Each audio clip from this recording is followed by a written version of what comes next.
Saya minta sungguh-sungguh seluruh warga negara untuk percaya kepada pemerintah, untuk tenang. Pemerintah yang saya pimpin dengan semua partai politik, termasuk partai yang di luar pemerintahan, kami bertekad untuk selalu memperjuangkan kepentingan rakyat dan bangsa. Merespon aksi protes rakyat yang terjadi belakangan ini, pada 31 Agustus 2025, Presiden Prabowo Subianto menggelar konferensi pers di Istana Negara. Bersama pimpinan lembaga tinggi negara dan ketua umum partai politik, Presiden menyampaikan pernyataan resmi. Namun, pernyataan tersebut tetap menimbulkan banyak pertanyaan. Pernyataan sepanjang kurang lebih 13 menit itu perlu kita kritisi. Berikut 4 alasan mengapa pernyataan Presiden Prabowo patut kita kritisi.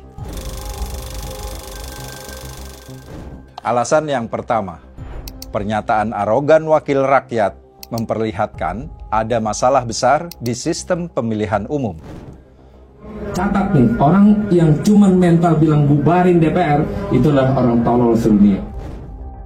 Arogannya pernyataan pejabat publik menunjukkan ini bukan persoalan individual. Ini adalah problem carut-marutnya partai politik. Mereka yang masuk partai politik bukan individu dengan kredibilitas dan integritas yang teruji. Jika tak punya modal, mereka yang kredibel dan berintegritas akan kalah oleh mereka yang punya popularitas dan tentu saja bermodal uang banyak. Membatalkan kenaikan tunjangan bagi DPR hanyalah solusi permukaan. Dan tentu saja itu tak menyentuh akar masalah. Praktik partai politik termasuk praktik seleksi calon legislatif perlu direformasi. Jangan lupa, arogannya ucapan anggota DPR atau bahkan para pembantu presiden bisa jadi ini hasil meniru cara presiden berkomunikasi. Ada orang-orang pinter. Kabinet ini kabinet gemuk, terlalu besar.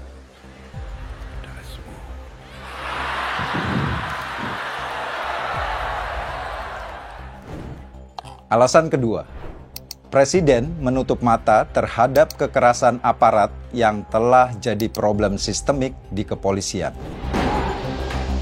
Aksi protes rakyat selalu dihadapi dengan kekerasan. Sejak awal, polisi melakukan penembakan gas air mata dan pemukulan, termasuk penyerangan kepada jurnalis yang bertugas. Bahkan seorang pengemudi ojol, Afan Kurniawan, tewas dilindas oleh kendaraan tempur milik Brimob. Kasus ini bukan satu-satunya kasus kekerasan yang dilakukan oleh polisi.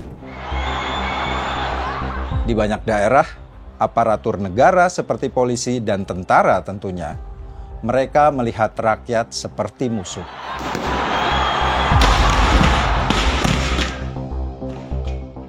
Aparat yang seharusnya menjadi pelindung rakyat malah menjadi alat pelindung kekuasaan dan pemilik modal.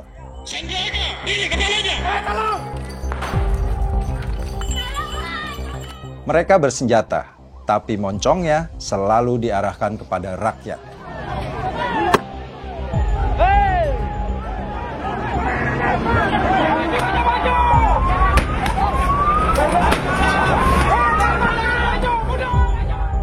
Salah arahnya fungsi kepolisian ini tak bisa diperbaiki hanya dengan menghukum individu yang melakukan kesalahan dan menyebutnya sebagai oknum. Sudah saatnya kepolisian harus direformasi.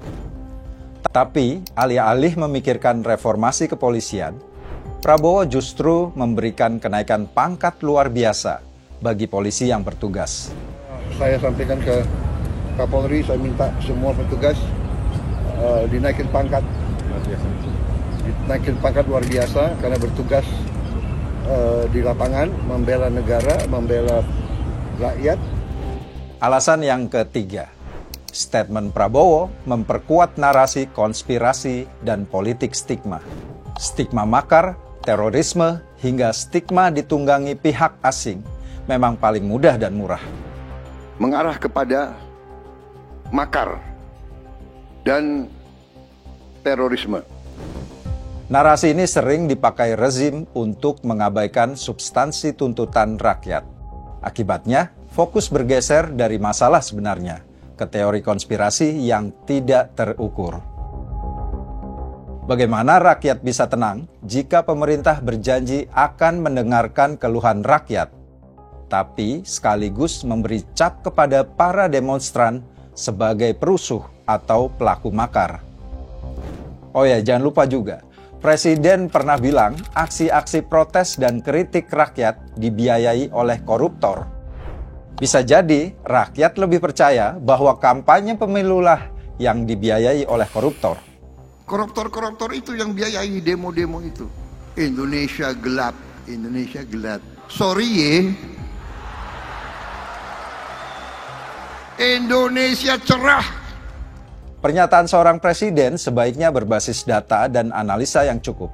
Jika tak pernah ada bukti yang ditunjukkan, rakyat akan menyimpulkan bahwa ini hanya omong-omong kosong dari presiden saja.